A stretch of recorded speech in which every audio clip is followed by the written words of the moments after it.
She came back to the table laughing, wiping a tear from her eye, while I sat there pretending not to know what she was laughing about. But I knew. Everyone did. It was the same laugh she used to have for me. That soft, breathy one she'd give when I'd sneak up behind her with a stupid pun or when I'd burn the toast and make some sarcastic apology like I was presenting gourmet char. But now that laugh belonged to him. She sat down across from me, cheeks flushed, the gloss on her lips smudged, and before I could say anything, she leaned in and whispered, "Don't be weird, okay? It's just dancing. Just dancing." That was the second time she said it tonight. The first time I bit my tongue. This time, I looked her in the eyes, my voice shaky but sharp, and said, "If you go back out there and dance with him again, we won't be having the same talk later." She blinked. Not guilty, not nervous, just annoyed, like I had interrupted her playlist or left dishes in the sink. Then she reached into her clutch, pulled out a mint, and said, flatly, "You're overreacting, Lyle." But she didn't deny it. Didn't deny the way she pressed her body to his during that slow dance while the lights dimmed and the room practically faded around them. Didn't deny how her hand lingered on his shoulder when the music stopped, how he whispered something and she giggled like she was 19 again. She popped the mint into her mouth and stood. I didn't stop her. Not this time. I watched her walk away, heels clicking like clock hands on a countdown I couldn't hear anymore. And right then, I decided. She could have the dance, but I'd have the final move. She just didn't know it yet. When she walked away, I thought I'd feel anger first, or heartbreak, or that sick mix of both that twists your stomach into knots you can't breathe through. But instead, I felt something else entirely, relief. Because for the first time in months, things finally made sense. All the late night planning meetings, all the sudden gym sessions with no sweat on her clothes, all the mornings she left before sunrise to prep documents, it all aligned into one humiliating constellation. And I, Lyle Master of Denial, finally saw the shape of it. I stayed at the table, alone, while the music swelled back up in the other room. The bass thudded through the wall like a reminder of what she was choosing over me. I stared at her half-empty glass, fingerprints smudged on the stem. She didn't take it with her. She wasn't planning to sip anything with me for the rest of the night. She didn't even give a backward glance. I existed only as the obstacle between her and whoever the hell it was. And that's when panic tried to creep in. Not the loud kind. The quiet, pathetic kind. The kind where you imagine going in there, tapping her shoulder, begging her in front of everyone. "Please don't do this. Please don't leave me." I could already see myself in my own imagination, looking desperate in that dim dance hall lighting, while she rolled her eyes and told me to stop making a scene. That vision alone was enough to make me sink deeper into my chair. She was dancing again. I could hear laughter, hers, his, maybe both, floating through the doorway. Each burst felt like another crack in something inside me I didn't even realize had been fragile until tonight. I clutched the edge of the table just to keep myself steady. My palms were actually sweating. Who sweats from betrayal? Probably me. Classic Lyle. And then, just as I was spiraling into every embarrassing mental scenario possible, my phone buzzed. It was a message from someone I barely recognized, Maddox. One of her coworkers. The quiet guy. The one who always nodded politely and left conversations before the air even cooled. The text was short, but it hit me harder than anything she'd done tonight. "You should know this isn't the first time." My heart stuttered. Before I could respond, another message came in. And he's not the only one. I stared at the screen, frozen. The room around me blurred, the clinking dishes, the dim lights, even the soft jazz leaking from the hallway. Everything dissolved into a numb, hollow silence. I typed back, fingers trembling. "What are you talking about?" He responded immediately, like he'd been waiting for me to finally open my eyes. "Meet me outside. Don't let her see you leave." At that exact moment, laughter rose again from the dance floor, her laugh, unmistakable, bright, and carefree. The laugh of a woman who hadn't worried about losing me in a very long time. I stood up slowly, my legs weaker than they should have been, the floor feeling strangely uneven as I made my way toward the exit. I didn't look back. I didn't need to. Whatever Maddox was about to tell me, I already sensed it was going to change everything. I slipped out the side exit like a guilty man, even though I hadn't done a damn thing wrong. The cold air hit me like a slap, and it was the first time that night I actually felt awake. For weeks, maybe months. I'd been sleepwalking through this marriage, accepting excuses, brushing off gut feelings, and lying to myself in ways I didn't even realize were lies. But now, walking across the parking lot toward Maddox's old silver Volvo, it all began to burn through the fog. He rolled the window down before I even reached the car. "Get in," he said, voice low and serious. "She's still dancing." His eyes flicked toward the building like he was keeping watch. For a guy I barely knew, he suddenly felt like the only person in the world who wasn't trying to humiliate me tonight. I got in the passenger seat without saying a word. The heater was on, blasting warm air that fogged up the windshield. It smelled faintly of mint and gasoline. I looked at him, this quiet, forgettable man I had shaken hands with maybe twice in my life, and asked the only thing I could. "Why are you telling me this?" Maddox tapped his fingers on the steering wheel, hesitant. Then he said, "Because I've seen too many good guys keep pretending. I used to be one of them." He paused, turned to face me. "Colleen's been reckless. And not just with Trevor. You weren't supposed to see it tonight. But I'm glad you did." My stomach dropped. "Who?" I asked, barely able to get the word out. "Who else?" He exhaled hard, like he'd been carrying this weight for too long. "There was the board retreat 3 months ago. She didn't tell you I was there, did she?" I shook my head. "Well, I was. And I saw her sneak into Weston's room at 1 a.m. She didn't leave until after 4. "Weston?" I choked. "The married guy?" Maddox just nodded. And then 2 weeks after that, someone caught her texting a former donor, a guy named Brent. She made a whole thing about how it was innocent and blew up at the intern who saw it. Told her to keep her nose out of grown-up conversations. I leaned back in the seat, dizzy. My ears were ringing. Brent, Weston, Trevor. It wasn't a one-time mistake. It wasn't a rough patch. My wife had been using me as emotional furniture while building a private life I wasn't even allowed to peek into. "You sure?" I whispered, half hoping he'd say no. That this was just bitterness. That he was jealous or mistaken. "I'm sure," Maddox said quietly. "Look, I'm not saying this to ruin your marriage. I'm saying it because she already has." I sat there in silence, trying to process the avalanche of betrayal, trying to hold back the tears. I didn't want to cry in front of this man. I didn't want to cry at all. But it wasn't even sadness at that point. It was something worse. Emptiness. The kind that makes your body feel like it's floating just an inch above the ground, disconnected from everything it once stood on. Maddox reached into his glove box, pulled out a flash drive, and handed it to me.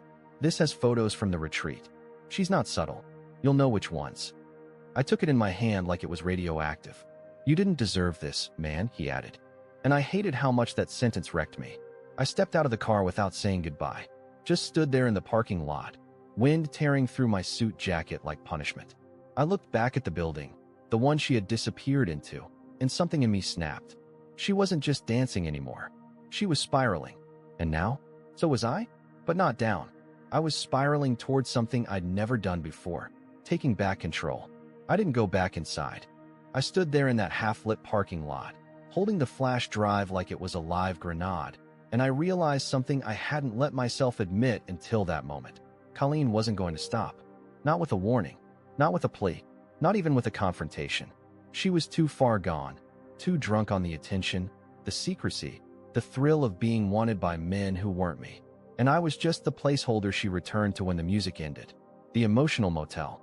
The man who held her coat while she danced with betrayal. I didn't cry. I didn't storm off. I just walked. Past the valet. Past the glowing entrance with its fake elegance and hired smiles. I walked to the edge of the property, sat on a stone planter near the curb, and did the one thing I still had the nerve to do. I opened my phone and backed up every single file from the flash drive to the cloud. Then I went further. I started a folder. I added notes. I timestamped things. If she wanted to gaslight me later, claim it was just a misunderstanding or harmless flirtation, I wanted to have evidence that not even her most manipulative smile could erase. That's when the plan began to form. Not revenge. I wasn't built for revenge. I'm the guy who apologizes to waiters when my order is wrong. But this wasn't about getting even. It was about getting free. And if I was going to walk away from this marriage, I wasn't going to do it quietly, empty-handed, or letting her rewrite the story with crocodile tears and dramatic speeches about lost connection. I started with her phone. I knew her passcode, same one since college. She never bothered changing it. At that point, I wasn't even surprised when I opened her messages and found a string of deleted threads still recoverable through the cloud. Trevor, Weston, Brent, and a fourth name I hadn't seen before, Amos. Amos? She had a whole nickname for him.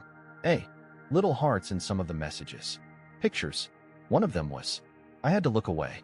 It wasn't graphic, not YouTube policy breaking or anything, but it was intimate in a way that made my stomach turn. She wasn't ashamed. She was giddy, and I hadn't seen that version of her in years, not once toward me. I started compiling everything. I screen recorded. I documented timestamps. I opened our shared Google Calendar and found events that lined up with every fake alibi she'd used for the last 3 months. Her pattern was so detailed, it was almost insulting. The lying had become a second career for her, and I was just the idiot still budgeting for anniversary gifts. And then, I called her sister. We hadn't spoken much lately. Ever since Colleen started spending more time with work friends, her sister Melinda had been quietly phased out too. But the second I said her name, Melinda answered on the first ring. "Lyle?" she said, confused. "Everything okay?" "No," I said, my voice dry and shaking. "And you deserve to know what your sister's been doing behind everyone's back." There was silence. Then Melinda said, quietly, "I thought I was going crazy." That's when I knew I wasn't alone in this. Colleen hadn't just betrayed me. She'd burned bridges everywhere, lied to family, hidden from friends, crafted a version of herself that only existed under soft lighting and curated selfies. But soon, that version would start unraveling, and I didn't even have to lift a finger. The truth would do it for me. The next morning, she made coffee like nothing happened, like she hadn't left me alone at a table while she slow danced her dignity into a stranger's chest.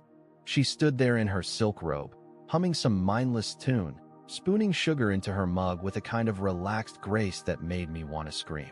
I just watched her, silent, letting the bitterness fill me more than the coffee ever could. "Did you get home okay?" she asked, not even turning around. Eventually, I said flatly. She didn't press. Of course she didn't. That would require care. She didn't know I'd already sent copies of the messages, the photos, the videos, and the calendar overlaps to myself, to Melinda, and to a locked drive only I could access. She didn't know I'd already spoken with a lawyer, not for divorce papers yet, but to understand the options. She didn't know that I had a dinner scheduled that night with Maddox, Melinda, and one other surprising guest. Someone she definitely wouldn't expect. But the best part? She agreed to come. I framed it as an apology dinner. I overreacted last night. I told her in my softest, most defeated voice. I want to make things right. Just dinner with a couple of people who care about us. She smiled. She actually smiled, smug and forgiving. See? That's the Lyle I fell in love with. That sentence nearly made me lose it. The Lyle she fell in love with? The one who paid the bills, cooked dinner, ran errands, and got lied to with a straight face? That Lyle? The obedient puppy she could feed crumbs of affection between her secret rendezvous? I smiled back. Dinner was set for 7 o'clock at a small Italian place near the edge of town. Quiet, dim lighting, the kind of place where no one paid attention unless you caused a scene. We arrived early, and I could tell she was already glowing with confidence. She wore that red dress, the one she usually saved for donor events or photo ops. Lipstick perfectly matched. Hair curled like she hadn't been hungover from betrayal. It was impressive, really, how polished someone could look while their personal life rotted from the inside out. Maddox was already there when we walked in. Melinda arrived shortly after. Colleen looked surprised to see her sister, but covered it with a casual hug and a fake, "I've missed you," voice. Maddox nodded politely. Everyone sat. Small talk floated like perfume over poison. Then our final guest arrived. A woman. Tall. Poised. Late 30s. Black blazer, gold necklace, sharp eyes. Colleen stiffened. I introduced her calmly. "This is Angela." Angela smiled. "I'm Amos's wife." The silence that followed was so absolute it felt like time stopped. Colleen blinked twice. Her lips parted, but no sound came out. I watched the blood drain from her face like someone pulled a plug. She wasn't ready. Not for this. Angela set her purse down, folded her hands neatly on the table, and said, "You know, I always wondered what kind of woman sends heart emojis to a married man every morning at 6:02 a.m. Now I know." Colleen looked at me, her mask cracking in real time. "Lyle, what is this?" "This," I said, keeping my voice calm, is the conversation we never would have had if you danced with him one more time. Remember? She stared at me, eyes wide, lip trembling, not from guilt, but from panic. She'd lost control. She couldn't spin this one. Not here. Not in front of people who knew. Not with every lie documented, printed, and quietly passed across the table in a plain white folder Angela had brought with her. Colleen didn't say a word for the rest of dinner. She sat there, shrinking minute by minute, while the reality she'd built around herself crumbled piece by piece, each one sharpened by the people she thought would never stand against her. And I ate my ravioli, because after everything she'd done, it was the first thing in months that didn't leave a bad taste in my mouth. Colleen didn't speak to me for 3 days after the dinner. Not a word. No storming out. No tearful confrontation. No long apology letter slid under the door like in the movies. Just silence. Cold, sharp silence that crept through the house like smoke from a fire she swore she didn't start. She moved like a ghost, drifting from room to room with her phone clutched in her hand like a lifeline. But I noticed something. The glow she used to carry, that smug little superiority she wore like perfume, it was gone. She looked afraid. For the first time, she was the one unsure of how things would play out. I kept things painfully polite, asked if she needed anything from the store, mentioned the laundry was done, said nothing about Amos, nothing about Angela, nothing about the folder sitting in the drawer under my socks, labeled Colleen, final. It wasn't time for that yet, and she knew it. On the 4th morning, she finally cracked. I came downstairs to find her already at the kitchen table, hands wrapped around her untouched coffee. She looked up at me like I was a stranger she used to know. "You ambushed me," she said, voice low but tight with accusation. "In front of Melinda. In front of some woman I don't even know." I sat down across from her, slow, calm. "I told you that if you danced with him again, we wouldn't be having the same conversation later. And we're not." She flinched at that. Her nails tapped nervously against the mug. "You didn't even talk to me first. You just went behind my back, collected dirt like some pathetic detective. Collected truth." I interrupted, sharper than I meant to be.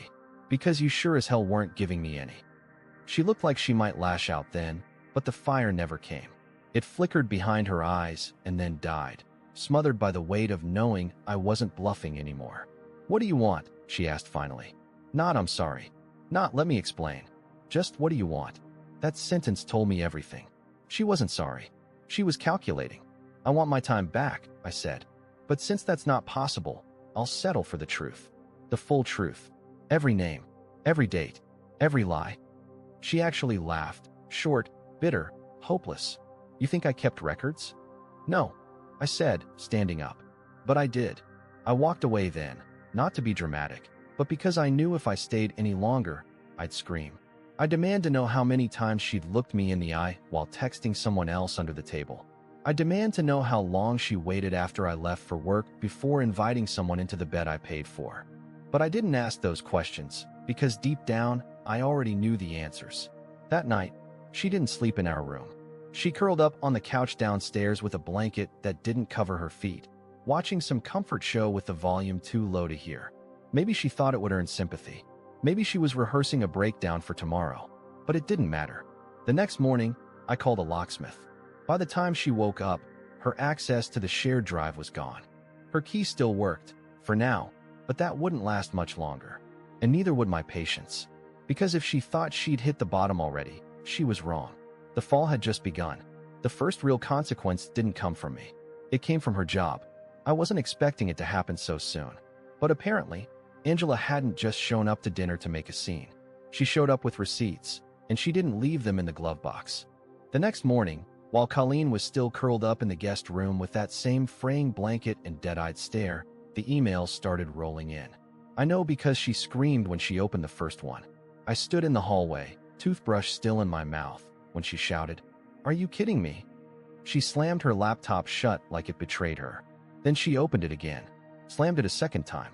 I finally walked in, towel over my shoulder, and asked in the calmest voice I could fake, "Bad news." She looked up at me with wild eyes, pure chaos behind them. "Angela sent photos to my board," she said. She called it a professional character concern.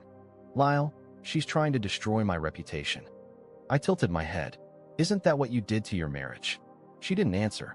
She just stood there, breathing like she'd run a marathon in her sleep. Then her phone buzzed again. This time, she didn't pick it up, just stared at it like it was a ticking bomb. I walked away before she could spiral into one of her monologues, the kind where she paints herself as the misunderstood protagonist in a story where consequences are always someone else's fault. I was done listening to those. Later that day, she received a formal notice, indefinite suspension pending review. Apparently, when you flirt with donors, sleep with a married strategist, and manipulate your way through half a boardroom, someone eventually stops calling it charisma and starts calling it misconduct. She didn't cry. That's what disturbed me the most.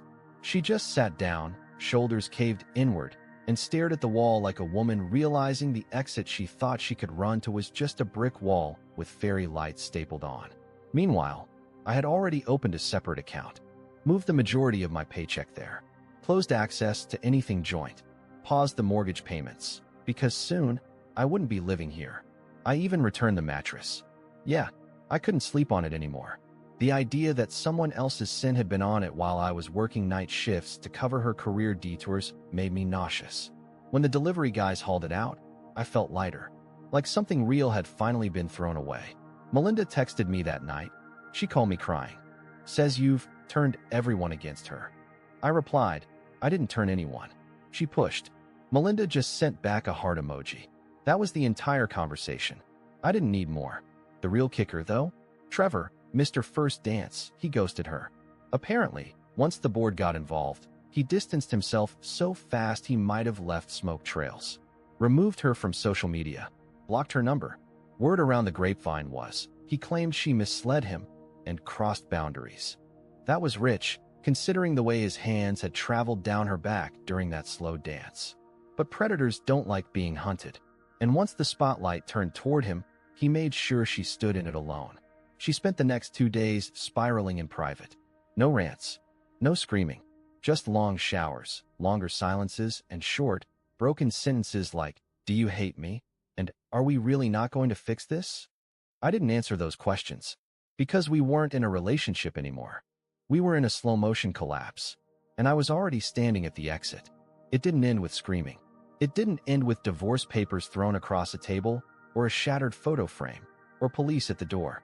No, it ended with a quiet knock on my new apartment door and a woman standing on the other side, completely unrecognizable from the one I had once married. It had been 3 weeks since I moved out.